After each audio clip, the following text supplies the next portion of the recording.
Hello and welcome to Solent Sports News. I'm Liam McDonald. Southampton travelled to the Vitality Stadium to face Bournemouth this weekend. The two have developed quite a rivalry since the Cherries were promoted to the Premier League in 2015.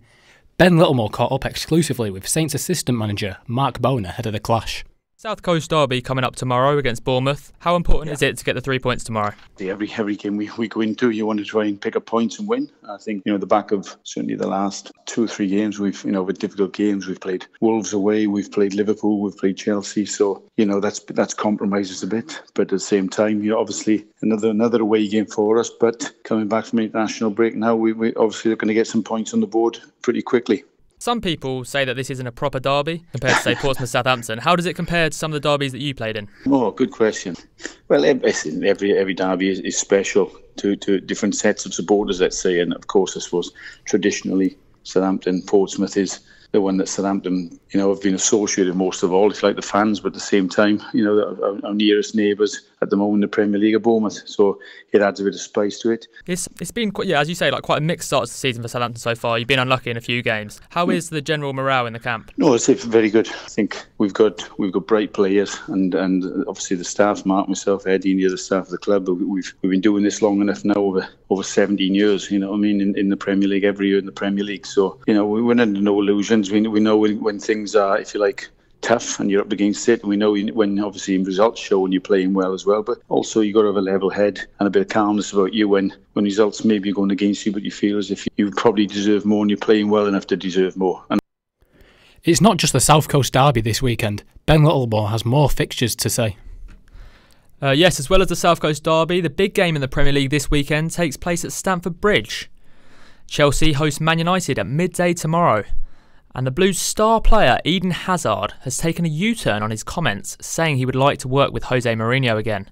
The Belgian said he was now happy to spend the rest of his career in West London. At the lower end of the football spectrum, FA Cup games are taking place this weekend. Eastleigh have struggled in the National League somewhat this season, but they face Hampton and Richmond at home, whilst Winchester City travel to Devon to take on former EFL side Torquay United. Havant and Waterlooville have enjoyed FA Cup success in the past, but if they're to taste it again, then they will have to get past the Met Police, whilst Poole Town are away at Haringey Borough. Solent University is building a reputation for sporting excellence, but it is now investing in real estate too. But is the money worth spending? Dan Hilstead has more. Hidden out of sight by the towering student halls and looking like a rundown railway station, St Mary's Leisure Centre has been Solent's indoor sports facility for the past 8 years. Across the road from the university's impressive new Spark building, St Mary's facilities are meagre in comparison. When you go inside, it doesn't get much better. You're firstly greeted by a cramped reception, followed by dim lighting that acts as a gateway to the clearly outdated sports hall. What do the students who use the facilities think? Pretty old, equipment's missing. There's a couple balls not there, tennis balls are not there, rackets are not nice. It's not the best, the equipment's not the best either. The cupboard's very small. You've got one sports hall which you can do multiple activities in. The facilities we've got at the minute just aren't good enough for what we want to be doing as a university. Yeah, I'd say it's very limited on space would be the number one issue for me.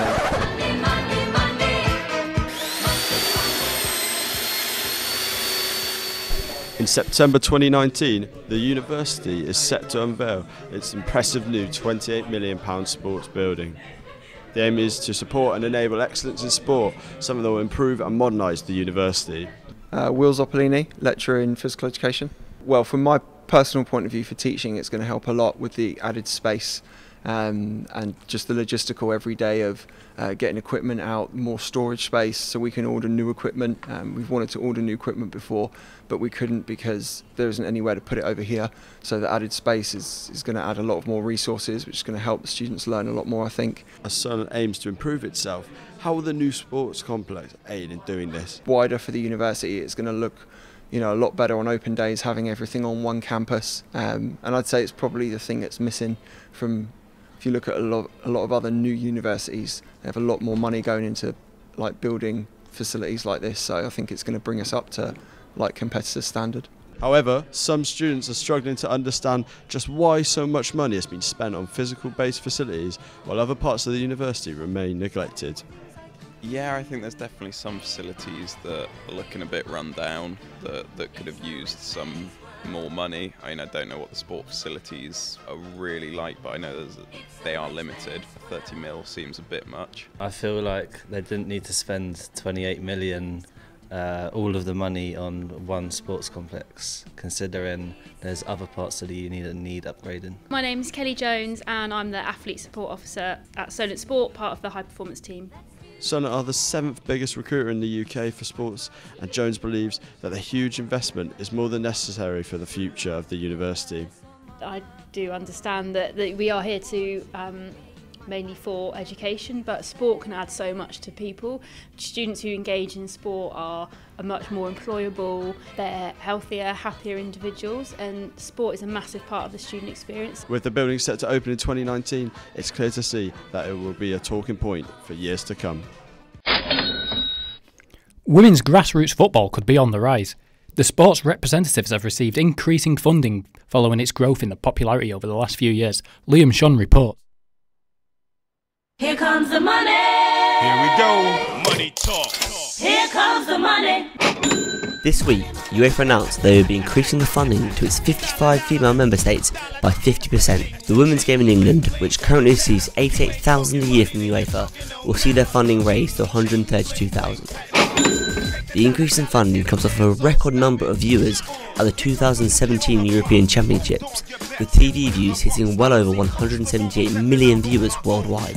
UEFA have pledged that this budget increase will make football the most played female sport in Europe. But Solent football captain Georgie Lowe feels that the funding needs to be used efficiently in developing young talent. I feel it could go towards the grassroots within female football. The younger generation will really benefit from that as they grow older. They can sort of develop at higher level. But we can get girls really committed and fully capable at playing at the level that we hopefully can reach as we get older. Yet, regardless of all the money being pushed into the game, more young players are being forced to put their hands into their own pockets. Rafa Citron, the manager of Solent Ladies, feels that the money should be helping those instead. The problem we have now at the moment is all the girls, they need to pay to play basically. So I think this money should be invested in a way that the girls could play without spending any money. If you have more girls playing, automatically they'll get better. With the level of the coaches we have here in UK, for sure make them better players. It's just they need to come, train, and have more opportunities. That's the way I think it should be. If the women involved weren't forced to pay substantial fees, we could see a rise in female coaches and referees, an initiative that UEFA would like to push. Alexander Sefrin, the president of UEFA, spoke highly of the support for women's football. Women's football is very important for UEFA, and for us it's a big day that we started a big campaign to promote it, and I'm looking forward to improve in future. Wolfpack media reporter Sean Wilson asked the people of Southampton about the future of the women's game. I do. I think it's very important to try and get more girls and women participating in sports, and although that amount of funding might seem a lot, I think in comparison to the men's game it's a drop in the ocean, and I think they definitely do deserve some more funding. I don't think it's enough money. We're going for equality and there's not enough money spent on a lot of women's sport, and they do seem to be second rated compared to men's. Well, personally I think that that amount could do for a while and for starters, but in the long run it's apparent that they will eventually have to invest more, especially if the team will do great. I think that's probably enough, because I'm of the view that it's a market. Also, if it's less in demand, then less money invested. UEFA initiatives like this are a driving force behind the popularisation of the women's game, and even source the money from the profits of the men's games. With funding increases and growing numbers of spectators, the women's game continues to break ground every day and is slowly but surely taking strides to match the men's millions. Here comes the money. On to boxing now, where women are battling hard for their right to fight. Michael Coleman reports. I'm not talking. As far as boxing is concerned, never in a million years will I get involved in it. You know, I really am against women boxing. This is the attitude that women's boxing continues to fight. Hall of Fame boxing promoter Frank Warren made this statement in 1998, yet now represents Britain's most decorated female boxer, Nicola Adams. Unification for Katie Taylor, the WBA champion at the IBF belt. Representing Great Britain,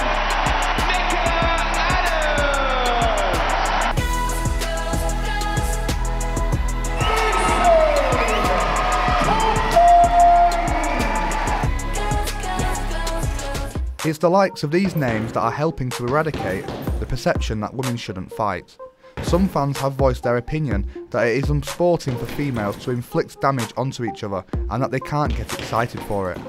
Commonwealth champion Stacey Copeland speaks on her experience. There were no opportunities because it was illegal for women to compete. I did face a lot of barriers and obstacles, and certainly name calling in school, and an element of bullying and so on, because people just weren't used to a girl doing those sports. Now, onto a figure from the Team GB setup who believes that the perception will change. I'm Q Shillingford, GB performance coach and England talent development coach. Right now it's at the it's absolutely exploding. You've still got divided opinions, but in 10-15 years no one will blink an eye. Women's boxing was only introduced as part of the Olympic Games in 2012, and already it is seeing a monumental boost in popularity. Sport England say that female participation in boxing rose dramatically compared to males.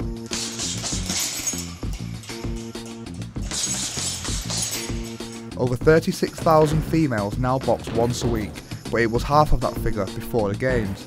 They also say that the number of female registered boxers has increased by over 100%. Women's boxing is going to be a major force in boxing. We're very keen on it, and the word's been spread. That was boxing manager Steve Goodwin. This weekend, Katie Taylor continues to punch her way through the misconceptions of the women's fight game.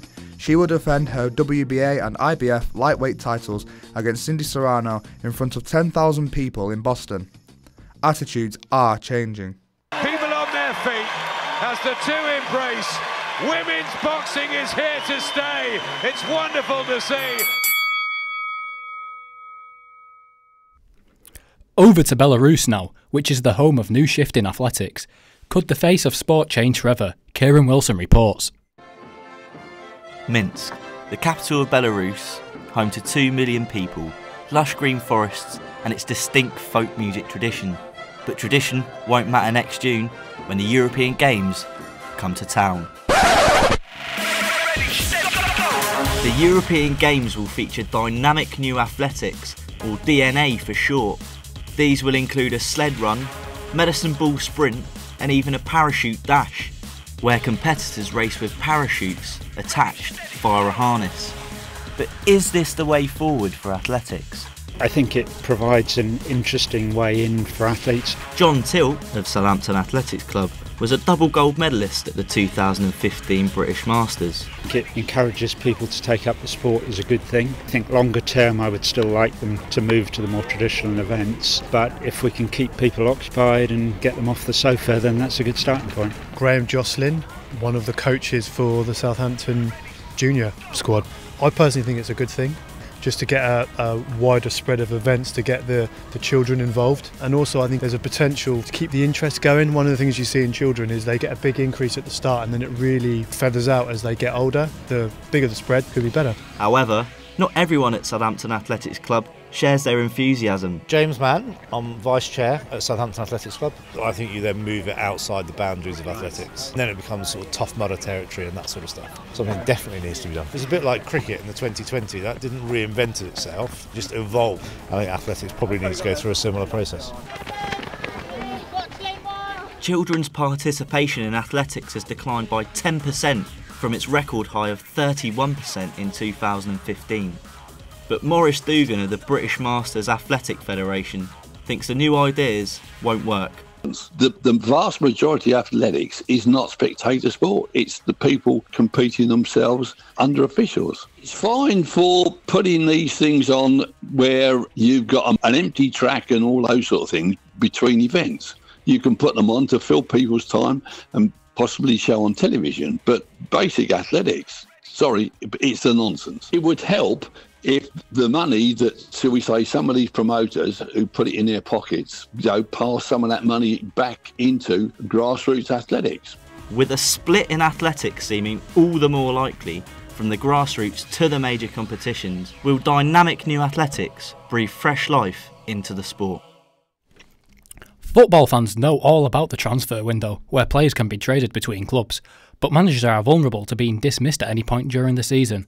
Should this change, Ben King reports on a potential innovation. Some sources close to manager Jose Mourinho report that he has now been sacked by Chelsea. Brendan Rodgers has left Liverpool. Brendan Rodgers is no longer the Liverpool manager. Everton have, in fact, sacked Roberto Martinez.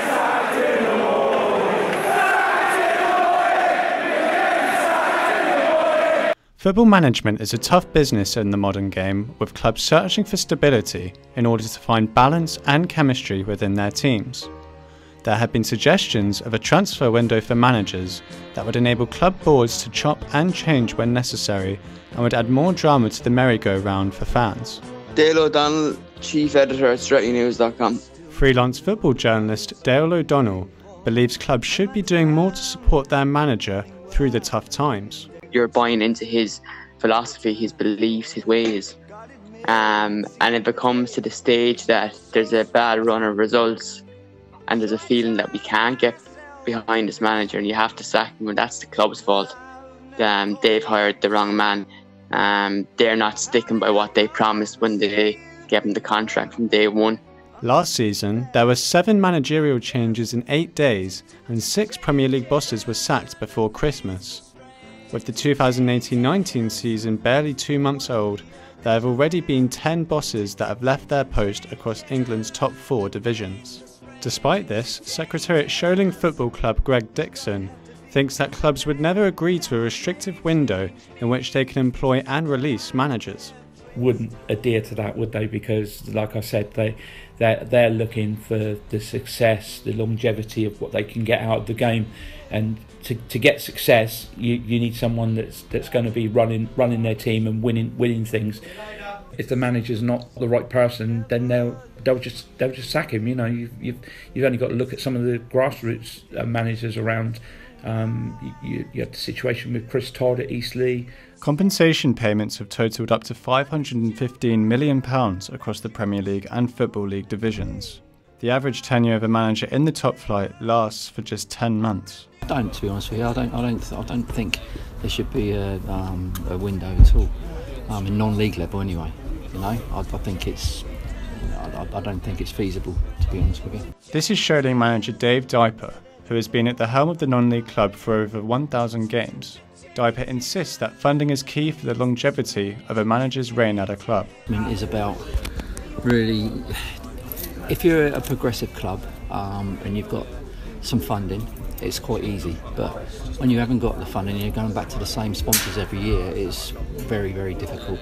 But it is a results-driven business. With managers under increased scrutiny through media pressure, O'Donnell added that it is important to report on club development. Managers are so quick to point a finger at journalists and crying out for sympathy when things aren't going their way. But our job is to report what's going on, and if it unsettles the club, so be it. Again, I think it'd be much worse if there wasn't a freedom to press. Even though there would be plenty of public attention if a transfer window for managers was to be implemented, perhaps sticking to the current methods of sacking a coach is the best way forward.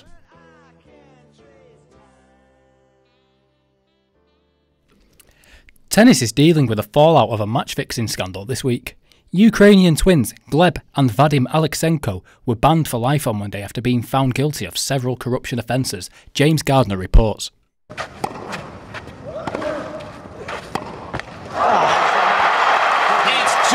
Who claims this classic? Tennis has been serving up a racket this week after a match-fixing scandal.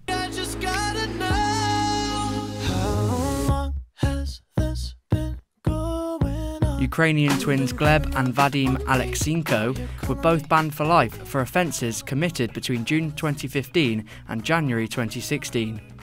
They've also been handed £190,000 fines each, despite being ranked outside the top 1,000.